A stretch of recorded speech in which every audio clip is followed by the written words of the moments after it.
ये कैसी शराबबंदी है? जी हाँ, बिहार में वैसे तो शराबबंदी है, लेकिन ये कैसी शराबबंदी है भाई? हर तीसरे चौथे महीने का एक ही सिस्टम है और सिस्टम मौन बैठा हुआ है।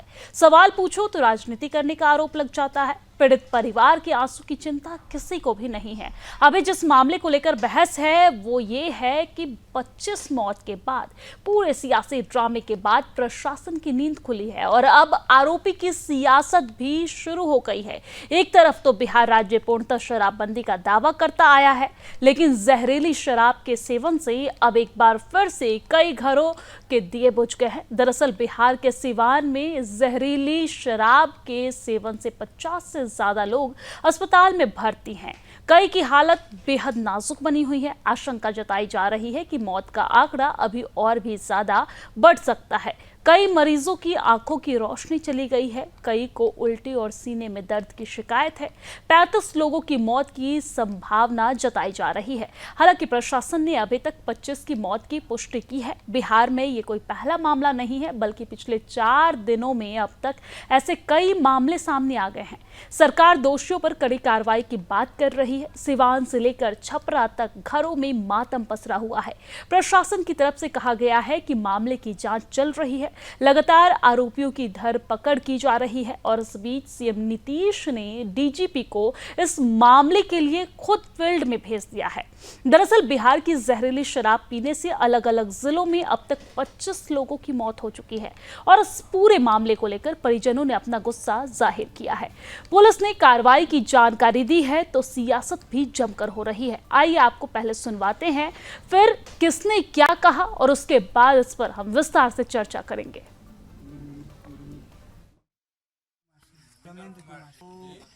शाम को की सुबह में गांव में पोलोथीन की पाउच और वो पिए, हम लोग को मालूम भी नहीं पड़ा। वो हमें एक बार दर्द उठा, हॉस्पिटल ले जाते कर गए। एक बेचैनी जैसे एक बार। यहाँ तो बहुत दिन से बिक रहा है, 4 साल से बिक रहा है। प्रशासन मिला हुआ है और वो यहाँ का अपना चौकीदार बोलता है कि लाहा से जला दीजिए। चौकीदार सर्वा मिला हुआ है। आज सुबह 7:30 के करीब स्थानीय थाना प्रभारी को कौड़िया पंचायत और माघर पंचायत में संदेहास्पद मौत की सूचना मिली। वह सूचना तत्काल मुझे और एसपी साहब को भी प्राप्त हुई। तुरंत कार्रवाई करते हुए अनुमंडल पदाधिकारी महाराजगंज, अनुमंडल पुलिस पदाधिकारी महाराजगंज और भगवानपुर प्रखंड के सभी पदाधिकारियों की टीम बनाकर माघर और कौड़िया पंचायत हम लोगों ने भेजा। साथ में पर्याप्त संख्या में एम्बुलेंस भी भेजे गए। उसी दौरान हम लोगों ने सदर अस्पताल सिवान में भी सिविल सर्जन के नेतृत्व में एक मेडिकल टीम का गठन करके सदर अस्पताल को भी पूरी तरह से तैयार कराया। साथ ही CHC बसंतपुर को भी इसके लिए रेडी रखा गया। जब अनुमंडल पदाधिकारी और अनुमंडल पुलिस पदाधिकारी वहां पहुंचे तो स्थानीय लोगों के द्वारा, स्थानीय प्रमुख, उप प्रमुख और माननीय मुखिया जी के द्वारा सारी घटना की जानकारी दी गई। वहां से अभी तक कुल 15 लोग सदर अस्पताल लाए गए हैं, जिसमें से 3 लोगों जो आए वो ऑलरेडी उनकी मृत्यु हो चुकी थी। एक को इलाज के क्रम में रेफ़र करना पड़ा पटना, और पटना जाने के क्रम में उनकी मृत्यु हो गई। तो कुल 4 लोगों की मौत हुई है। 8 लोग अभी सिवान सदर अस्पताल में इलाजरत है, जिनमें सबकी स्थिति सामान्य है। एक व्यक्ति की स्थिति थोड़ी नाजुक है, जिसको हमारे डॉक्टर्स की टीम लगातार देख रही है, और 3 लोगों को हम लोगों ने पटना रेफ़र किया है PMCH में। और पूरी तरह से गंभीरता से ली है और इस तरह के वातावरण बनाने वाले बख्शे नहीं जाएंगे। उस जिले के अंदर पहले भी इस तरह की घटना घटित हुआ था। उसके बाद जब कार्रवाई हुई तो बहुत दिनों तक शांत रहा, और जो लोग इसके पीछे हैं उसके बारे में भी सरकार तहकीकात कर रही है। उसके चेहरे को भी उजागर किया जाएगा और बिहार के गरीबों के साथ, उसके जिंदगी के साथ खिलवाड़ करने वाले किसी भी कीमत पर नहीं बचेंगे। आप सब लोग जिस सवाल को पूछ रहे हैं, एक बड़ा मुद्दा है। हम कह सकते हैं कि जो शराबबंदी जो है केवल कागजों पर है, और जहरीली शराब से लगभग 30 से ज्यादा लोग जो हैं उनकी मृत्यु हुई है, और कई दर्जनों भर लोगों ने अपनी आंखों की रोशनी खोई है। इतनी बड़ी घटना हुई है और माननीय मुख्यमंत्री जी ने अब तक कोई भी संवेदना प्रकट जो है पीड़ितों के लिए अब तक नहीं किया है और लगातार ये घटनाएं हो रही हैं। बिहार में कहा जाता है कि शराब बंदी है, लेकिन हर जगह शराब जो है उपलब्ध है। ये सत्ता में बैठे लोग, माफिया, अधिकारी, ये सब कंट्रोल। और इसी पर आज हम चर्चा करेंगे, जहां पर लगातार राजनीति तेज है। और चर्चा के लिए हमारे साथ मेहमान जुड़ गए हैं। सबसे पहले उनका आपसे परिचय करवा देती हूं। मेरे साथ जुड़े हैं जेडीयू के प्रवक्ता मनोज लाल दास और इसी के साथ हमारे ब्यूरो चीफ बिहार से अंजनी पांडे जी जुड़ गए हैं। आप सभी लोगों का बहुत बहुत स्वागत है सुदर्शन न्यूज पर। अंजनी जी, सबसे पहले आपके पास आते हुए, जिस तरीके से बिहार में शराबबंदी है और इसके बाद जहरीली शराब पीने से 25 लोगों की मौत हो गई है, मामले में अपडेट क्या है? सबसे पहले अपडेट आपसे जान लेते हैं, फिर हम मेहमान के पास चलेंगे। जी दिव्या, देखिए बता दूं कि जिस तरीके से जहरीली शराब का कहर है वो 3 जिलों सिवान, सारण और गोपालगंज में जो है वो टूट पड़ा है उन लोगों पर और लगभग 25 से ज्यादा मौतें हुई हैं। हालांकि 28 मौत जो है वो सिवान से जो प्रशासन है उसने इस बात को स्वीकार किया है कि 28 लोगों की अब तक सिवान में सिर्फ मौत हुई है। तो सबसे ज्यादा मौत का आंकड़ा जो है वो सिवान से सामने आ रहा है, जहां पर बड़ी संख्या में लगभग 2 दर्जन से ज्यादा लोगों की मौत जो हुई है और साथ ही साथ कई दर्जन लोग जो है वो इस जहरीली शराब से बीमार हो चुके हैं। आंखों की रोशनी उनकी चली जा चुकी है। कुछ लोगों का वहां पर इलाज चल रहा है, छपरा में इलाज चल रहा है, सिवान में इलाज चल रहा है। साथ ही साथ 13 से 14 लोग जो है वह पटना के पीएमसीएच में इलाजरत हैं, जहां पर 3 की हालत जो है गंभीर बताई जा रही है। तो प्रशासन पूरी तरह से इस मामले को लेकर के जो है वो सतर्क है और एसआईटी का गठन किया गया है। कल ही जिस तरीके से मद्य निषेध विभाग के मंत्री उन्होंने कहा कि सीसीए लगाया जाएगा वैसे लोगों पर जो इसमें संलिप्त पाए जाएंगे, तो वहीं इसको लेकर के राजनीति भी तेज है। हालांकि बीजेपी के प्रदेश अध्यक्ष जो है राज्य सरकार में मंत्री हैं, भूमि एवं राजस्व मंत्री हैं, डॉक्टर दिलीप जायसवाल, उन्होंने कहा है कि देखिए पिछले बार से यदि शराबबंदी के पहले के रिकॉर्ड को देखा जाए तो इस तरह की घटनाएं में जो है उन काफी कमी आई है, चाहे वो आपराधिक घटना हो या फिर जहरीली शराब से मौत का मामला हो। क्योंकि जो आंकड़ा पिछले 5 वर्ष का निकाला गया है, जब शराबबंदी लागू नहीं हुआ था तब, और अब जब शराबबंदी लागू हो गया है तब उसके बाद से यदि पिछले 2016 से यदि देखें तो इन 8 सालों में जो है वो आंकड़ा काफी कम हुआ है। और जिस तरीके से कार्रवाई की जा रही है, पुलिस लगातार जो है वो मद्य निषेध विभाग भी कार्रवाई कर रहा है और अब तक लाखों लोगों को इस मामले में जो है गिरफ्तार किया गया है। छापेमारियां की जा रही है, प्रतिदिन के आंकड़ा देखें तो दर्जनों की संख्या में छापेमारी की जा रही है, दर्जनों लोग, सैकड़ों लोग गिरफ्तार किए जा रहे हैं। तो पुलिस जो है, सरकार जो है, सरकार का पक्ष लेते हुए उन्होंने कहा कि सरकार जो इस मामले में काम कर रही है और लगातार शराबबंदी को प्रमुखता से लागू करने के लिए सरकार जो है वह कटिबद्ध है और इसमें सभी विपक्षी और सत्ता पक्ष के लोगों का जो है वह सम्मिलित सभी लोगों का प्रयास था। ठीक है, शराब लगातार शराबबंदी को लेकर सरकार सख्त है, लेकिन इसके बावजूद भी जो मौत का आंकड़ा है वो बढ़ता जा रहा है। एक के बाद एक मौत की खबरें सामने आ रही है। जेडीयू प्रवक्ता हमारे साथ जुड़े हुए हैं मनोज लाल जी। मनोज लाल जी, आपके पास आते हुए, सरकार की तरफ से दावा किया जाता है कि बिहार में पूर्णतः शराबबंदी है, लेकिन इसके बाद एक घटनाएं सामने आती है, कभी 25 लोगों की मौत, कभी 50 लोगों की मौत। जिम्मेदार कौन? देखिए दिव्या जी, जिम्मेदार कौन, ये प्रश्न पर आया कि जिम्मेदार तो हम हैं, इससे हम इनकार नहीं कर सकते, क्योंकि हम सरकार में हैं, हम शासन में हैं। तो कोई भी अगर घटना होती है, हमारी गलती हो या ना हो, तो उस गलती को स्वीकार करना है। लेकिन दिव्या जी, एक बार बिहार में शराबबंदी लागू हुआ और शराबबंदी का क्या नतीजा हो, ये नतीजा भी सामने आ रहा है। ऐसी बात नहीं है कि शराबबंदी से लोग खुश नहीं है, शराबबंदी से लोग खुश है। और जो चौक चौराहे पर माँ बहनों के साथ इस तरह की घटनाएं शराब पी के लोग करते थे, आज वो पूरे बिहार के अंदर बंद। मनोज जी, ये कहने की बात है, मनोज जी एक सेकंड, मैं आपको यहाँ पर टोकना चाहूंगी। ये कहने की बात है कि चौक चौराहों पर पहले जो बवाल हुआ करता था अब वो नहीं होता है। ये कहने की बात है क्योंकि शहर में ऐसा नहीं होता है, लेकिन गांव और कस्बे में अगर आप जाइएगा तो वहाँ पे देखिएगा कि आज भी वहाँ पर जो देसी शराब है वो बनाई जाती है। यहाँ तक कि जो महिलाएं हैं वो भी इस पूरे मामले में लिप्त है और एक के बाद एक शराब की जो भट्टियां हैं वो अवैध रूप से खोली जाती हैं और शराब की बिक्री होती है। लोग आज भी शराब पी के चौक चौराहे पर बवाल करते हैं। अगर आप ग्रामीण क्षेत्र में जाए और शाम के समय में वहाँ की स्थिति देखें तो फिर शायद आपके मुंह से ये शब्द नहीं निकलेगा।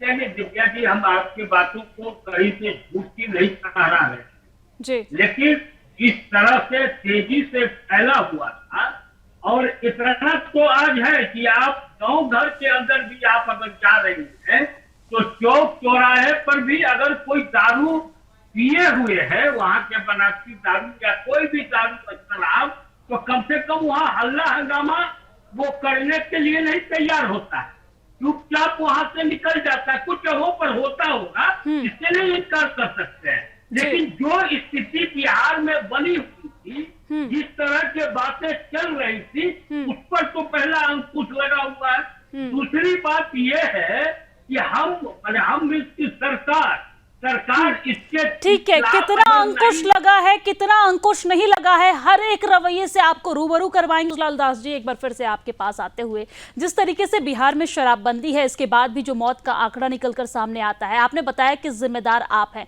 लेकिन आप जिस तरीके से, आपकी सरकार जिस तरीके से दावा करती है कि बिहार में पूर्णतः शराबबंदी है, ये कहीं ना कहीं एक मजाक है बिहार के लोगों के लिए, क्योंकि जिस तरीके से मौत का आंकड़ा निकलकर सामने आता है ये सबके सामने है। देखिए दिव्या जी, आंकड़ा निकल जो रहा है या जो सामने आ रहा है, आज से 3-4 बरस पूर्व की आप कल्पना कर ले तो ये जहरीली शराब जो घर में जो बनाई जाती है, बिहार के कई जिलों में बनता था, कई जगह इस तरह की घटना घटती थी 5 साल 6 साल पहले, लेकिन आज के डेट में ये संख्या बहुत लिमिट हुई है, प्रशासन भी सक्रिय हुई है और जो लोग भी इसमें शामिल हैं उनकी गिरफ्तारी हुई है। तो घटना का अब कमी तो आई है, इस चीज से तो हम इनकार नहीं कर सकते हैं।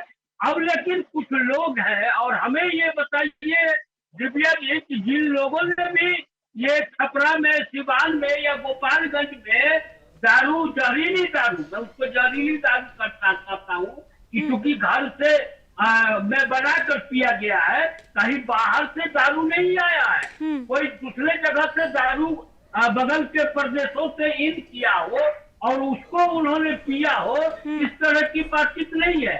अब पूरे शक्ति के साथ बहुत जगहों पर दारू को, शराब जो बाहर से आ रहा है उस पर रोक लगी हुई है।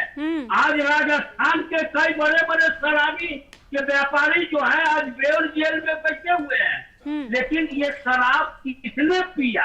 कोई मूर्ख। लेकिन मनोज जी, एक सेकंड, लेकिन मनोज जी, दावा तो आप ये कह रहे हैं कि बाहर के राज्यों से शराब यहाँ पर नहीं पहुंच रही है, लेकिन क्या आपको मालूम है कि बिहार में होम डिलीवरी हो रही है शराब की? कागजों में ये नहीं लिखा होगा, लेकिन अगर आप ग्राउंड जीरो पर रहते हैं, आप भी बिहार में रहते हैं, तो आप ये जानते होंगे कि किस तरीके से, पहले तो चलो दुकान है तो दुकान, अगर बिहार में शराब की दुकान होती इससे अच्छा तो वहां पर टैक्स कहीं ना कहीं सरकार को जाता और उससे राज्य में कहीं ना कहीं ग्रोथ भी होता। लेकिन शराबबंदी है, गवर्नमेंट को टैक्स भी नहीं मिल रहा, होम डिलीवरी भी चल रहा है, लोग वहां पर आराम से वहां पर जो देसी शराब है वो भी बनाकर बेच रहे हैं, लोगों की जान जा रही है, और फिर जो अलग लोग जो काम करते हैं, जो मेहनत करते हैं और गवर्नमेंट को टैक्स भरते हैं, उस पैसे से उन्हें मुआवजा दिया जाता है। ये कहाँ का न्याय है सर? सबसे पहली बात तो मैं आपको बता दूं कि जो शराब अगर आप कह रही हैं या लोग कह रहे हैं कि बिहार में मिल रहा है, वो सब नकली शराब है और उसको रैपर लगाकर कुछ डालकर लोग ले रहे हैं, जिसका संख्या अब नाम मात्र रह गया। मैं स्वीकार करता हूं, अब नाम मात्र रह गया है, क्योंकि बाहर के सीमाओं से जो दूसरे प्रदेश से, झारखंड, उत्तर प्रदेश, बंगाल, नेपाल के सीमा से जो आ रहा था शराब, उस पर पूरी तरह से रोक लगा है। इसका दुक्का कहीं से छिपे छापे आ जाता हो, लेकिन वो भी पकड़ा जाता है। कल ही पटना के अंदर में बहुत ही गुप्त तरीके से आया और उसको हमारी पुलिस ने पकड़ा, करोड़ों रुपये की है, लेकिन वही मैं आपको बता रहा हूं कि ये संख्या में बहुत इजाफा नहीं हो पाई है। जो लोग भी इस धंधे में है वो अब धीरे धीरे दूसरे धंधे की ओर जा रहे हैं और जिसी का परिणाम है कि अब पहले से कम हुआ है। लेकिन पूर्ण रूप से बंद नहीं है ना सर मनोज जी, पूर्ण रूप से बिहार में शराबबंदी नहीं है, ये आप मानते हैं या नहीं मानते हैं? मैंने तो शुरू में ही दिव्या जी कहा कि अगर पूर्ण रूप से शराबबंदी रहती तो आज जहरीली शराब से कोई मरते क्या। हमने तो पूरी ईमानदारी से स्वीकार किया है। हमने तो राजद की तरह आपको नहीं बताया है कि जब वो शासन काल में थे वहां जब मौत हो रही थी तो वो लोग स्वर्ग जा रहे थे, और अभी जो मौत हो रही है जब वो विपक्ष में है तो वो नरक में जा रहे हैं। मैंने तो नहीं बताया, मैंने तो पूरी ईमानदार, देखिए मैं पार्टी का रहूं या न रहूं वो अलग बात, लेकिन अगर हमारी पार्टी की भी अगर गलती कहीं रहती है तो आपके इस चैनल पर मैंने कई बार स्वीकार किया है। हमें इसको भी आप स्वीकार करते हैं कि नीतीश कुमार बिहार में शराबबंदी करवाने में विफल साबित होते नजर आ रहे हैं। आप इस चीज को स्वीकार करते हैं मनोज जी कि बिहार में शराबबंदी करवाने में नीतीश सरकार विफल साबित हो रहे हैं? इसको हम स्वीकार नहीं कर सकते हैं। सर आपको मालूम है मनोज जी एक मिनट मेरी बात सुनिए। सर आपको मालूम है कि मैं बिहार से हूं और मैं भी साल में जब 2-4 बार जाती हूँ बिहार तो मैं देखती हूँ कि वहां पर किस तरीके से जो लोकल लोग हैं वो शराब बनाते हैं और लोगों तक शराब जो है वो है। देशी शराब की बात कर रही हूँ। पहले तो पुरुष वर्ग के लोग ये काम, महिलाएं जो हैं वो भी शराब बनाती हैं, अपने पति का मदद करती हैं और इस तरीके से शराब जो है वो जो वहां पर बिहार में है वो पूरी तरीके से फैला हुआ है। लोग जहरीली शराब पी रहे हैं और उनकी मौत हो रही है और आपकी सरकार जो है इस पर कोई कार्रवाई नहीं करती। जब बहुत डंडा किया जाता है ना मीडिया की तरफ से तो पता है आपकी सरकार क्या करती है? ड्रोन के माध्यम से वहां पर चेकिंग होती है, फिर 2-4 लोगों को गिरफ्तार किया जाता है, थाना ले जाया जाता है और 10-20 हजार रुपए में छोड़ दिया जाता है और फिर जब वो 10-20 हजार रुपए में छूट के आते हैं तो फिर से वही काम करते हैं। ये काहे की शराबबंदी है सर? देखिए दिव्या जी, आपके बात को मैं भुतला नहीं रहा हूँ। हो सकता है कि आप जहाँ रह रही हो या जहाँ जाती हो वहाँ हो सकता है, लेकिन एक चीज की तो मैं दावी के साथ आपको मैं कह सकता हूँ कि आप कभी भी आए और मेरे साथ किस इलाके में भी चले, गाँव हो या किसी, आप सुन लीजिए मेरी पूरी बात। जी बताइए, पूरी बात जी बताइए, मैं सुन रही हूँ। किसी चौक चौराहे पर आप किसी को भी दारू पीते हुए आप दिखा सकते हैं तो मैं मान लूंगा कि इस तरह की है। लोग बना रहे हैं लेकिन घर के अंदर छिप के बना रहे हैं। अब वो जो पकड़ाते हैं जब जानकारी आती है पकड़ाते हैं। अब देखिए इसमें सभी लोग जिम्मेवार हैं, केवल एक व्यक्ति को हम जिम्मेवार नहीं ठहरा सकते हैं। उस गांव के जो जनप्रतिनिधि है वो भी इसके लिए जिम्मेवार है, वहां के जो पत्रकार बंधु हैं उनको जानकारी है वो भी जिम्मेवार है, हमारे पार्टी के जो वहां कार्यकर्ता या नेता रह रहे हैं वो भी जिम्मेवार है। तो मैं वही बात कर रहा हूं कि इसको पहली वाली स्थिति नहीं है, इससे तो हम इनकार कभी कर ही नहीं सकते हैं। जिम्मेवार सब है मनोज जी और आप यहाँ बैठ के जिम्मेदारी तय करते हैं, लेकिन जब आप ग्राउंड जीरो पे जाएंगे ना तो आप ही वोट बैंक के लिए ये तमाम राजनीति करेंगे। आप ही कहेंगे कि अरे इसे शराब पिला दो, अच्छा वोट हमें दे देना। इस तरह की बातें जो है वो आप ही के पार्टी के नेता करेंगे। जिम्मेदारी आप यहाँ बैठ के तय जरूर कर रहे हैं, लेकिन ग्राउंड जीरो पर जाएंगे तो आपके जनप्रतिनिधि, आपके कार्यकर्ता, हर किसी को पता है कि शराब कहाँ पे बन रही है, किस घर में शराब बन रही है, लेकिन आप एक शब्द नहीं बोलेंगे क्योंकि वोट बैंक की राजनीति आपको ग्राउंड जीरो पर करनी है। टीवी पे चाहे जितना लंबा चौड़ा भाषण दे दे, लेकिन ग्राउंड जीरो पर आप भी शराबबंदी की बात नहीं करेंगे। आप भी कहीं ना कहीं इस चीज को प्रोत्साहन देते नजर आते हैं। ऐसी बात नहीं है कि कुछ लोग हो सकते हैं, मैं इससे इनकार नहीं कर सकता हूं, लेकिन आज भी कई दलों के, मेरे ही दलों के कार्यकर्ता नहीं, मैं दूसरे दलों के भी बात करता हूं, उनके भी कार्यकर्ता है। अगर उनके भी किसी जगह पर अगर दारू कोई बना रहा है या जानकारी मिलती है तो वो सीधे मुख्यमंत्री के आवास तक भी सूचना देते हैं और कार्रवाई होती है, डीजीपी के नंबर पर देते हैं, स्थानीय को थाना को नहीं देते हैं। आप स्थानीय थाना पुलिस की बात मत कीजिए मनोज जी। आपकी स्थानीय थाना, आपकी जो स्थानीय थाना पुलिस है ना, मैंने उन्हें बहुत करीब से देखा है कि किस तरीके से आके शराबबंदी पे पकड़ के ले जाते हैं और 10,000 रुपए में छोड़ देते हैं और वो आकर दोबारा और भी उत्साह के साथ शराब बिक्री करता है। आप स्थानीय थाना की बात मत कीजिए। स्थानीय थाना की स्थिति हर किसी के सामने कि बिहार में स्थानीय थाना पुलिस की क्या स्थिति है। लौटूंगी आपके पास। अंजनी पांडे जी हमारे साथ लगातार जुड़े हुए हैं। अंजनी पांडे जी, आप भी बिहार में रहते हैं, ग्राउंड जीरो पर जो चीजें हैं आप देखते हैं। अभी आपने सुना कि किस तरीके से मनोज जी और मेरे बीच बातचीत हो रही थी। आप देखते हैं ना कि किस तरीके से वहां पर ग्राउंड जीरो पर शराबबंदी की जो बात की जाती है वो कहीं ना कहीं एक मजाक है। किस तरह की तस्वीरें आप देखते हैं, जरा मनोज जी को बताइए। जी निश्चित रूप से दिव्या, देखिए बता दूं कि जिस तरीके से शराबबंदी के बावजूद प्रतिदिन यदि देखें तो सैकड़ों हजारों लीटर जो है वो छापेमारी की जाती है, पकड़ी जाती है शराब।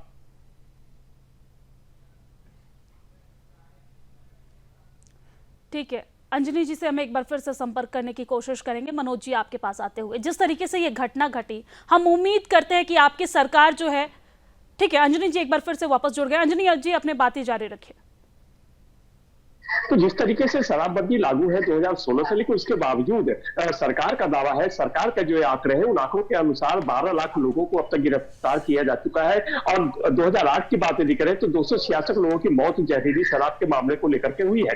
लेकिन जो सरकार है उनका कहना है, या फिर जो मंत्री जिस तरीके से आज प्रदेश अध्यक्ष, बीजेपी प्रदेश अध्यक्ष से सुदर्शन न्यूज की टीम ने बात की है, सुदर्शन न्यूज से स्पष्ट शब्दों में कहा है कि जिस तरीके से पहले जो घटनाएं होती थी उन घटनाओं में काफी कमी आई है और शराबबंदी लागू जो है उसको करने के लिए प्रतिबद्ध है सरकार, और सरकार जो है प्रतिबद्ध है और इसको लेकर के सरकार जो है वो कड़ाई पूर्वक काम कर रही है। लेकिन जो सच है वो यह है, जैसा कि आपने भी कहा और हालांकि मनोज दास मनु ने भी स्वीकार किया कुछ हद तक, कि अभी भी शराबबंदी जो है वो पूरी तरह से बिहार में लागू नहीं है। और प्रतिदिन न सिर्फ दूसरे इलाकों, दूसरे जिलों की बात करें, बल्कि पटना में भी जो है बड़े पैमाने पर शराब जो है वह पकड़ी जाती है, शराब की खेप पकड़ी जाती है। और ये शराब की खेप दूसरे राज्यों से आती है जिन राज्यों में शराबबंदी लागू नहीं है। तो क्योंकि सीमा का यदि सीमा की बात करें तो बिहार का सीमा जो है वो पश्चिम बंगाल से लगा हुआ है, झारखंड से लगा हुआ है, उत्तर प्रदेश से लगा हुआ है और नेपाल से लगा हुआ है। तो बड़ा सीमा जो है उन सीमाओं के चलते जो है वह यह भी आरोप लगाया है, यह भी बात कही है प्रदेश अध्यक्ष ने कि सीमा जो काफी लंबी चौड़ी सीमा है और उन सीमाओं पर ज्यादा संख्या में गिरफ्तारी हुई है।